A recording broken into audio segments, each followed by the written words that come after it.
informed choice. So the question I ask of all of you is, currently I'm a big advocate of school choice, but what information is available to parents in making an informed choice what school is best for their child? At best, they're dealing with anecdotal information. They visit the school. They try to figure out whether other people are happy with the school. But what information is available to give them a solid feeling on whether or not that school will be successful for their child?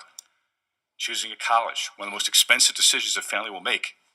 How do they choose or help their young person make a choice for college? Is it based on their band uniforms? Whether they like the football team? Does they have a good social life?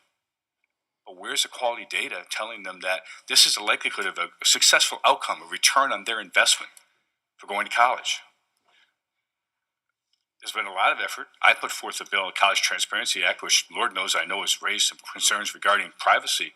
So someone tell me, it's a bipartisan bill, someone tell me how we provide information to the users, not the researchers, to the users so they can make an informed choice. Because frankly, I think you're right. I think they're pretty tired of the government make the choice for them. But without information, they're just guessing. Solution that you're looking for. Ms. Robbins, can you help us? Yes, one thing that I would say is that we need to think about who decides what's important.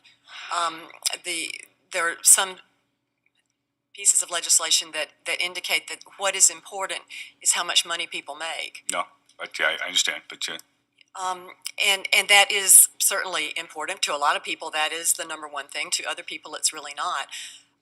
And I think that a lot of that is out there if people ask for it. If an applicant to a college wants to know what is your placement rate for such and such program, your job placement, if it's a legitimate institution, it'll give them that information. Sometimes it will crow about that information if they're really proud of it.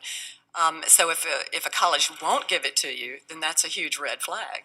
I guess I'd suggest that we have a difference of opinion on that, Ms. Robbins. I think the difference of the employment rate, the successful completion employment rate, forgetting income, between, I went to Michigan State University, between the veterinary science program and the nursing program, try to find out that employment information or successful completion rate. Try to find that out.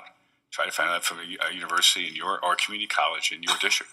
The reality is when you get to the programmatic data, there's a real gap there. And there's a huge difference between the architecture program at Michigan State and the education program for a teacher. A significant difference in terms of outcomes, separate from wages. I will suggest, however, when you talk about earnings, given the current crisis we have in student debt, having an idea whether you can pay your student debt might be a useful piece of information. I agree. I completely agree with that. And we certainly don't want to be spending a lot of money on something that is a complete waste of time.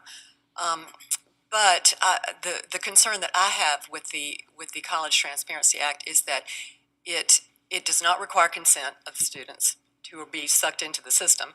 And there are a lot of people who have, for example, gone to homeschooling because they want to get out of the longitudinal data system. They don't want their children in that's going to go on forever and ever.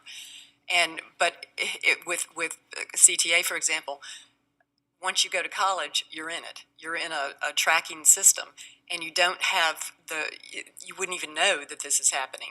So if you want to get informed consent of students who are willing to participate in that, that's fine. And if it were scaled back somewhat so that what you're asking for is rates of employment after this, then that's fine. But when you start matching earnings data with education data, that gets a little bit broad for my taste.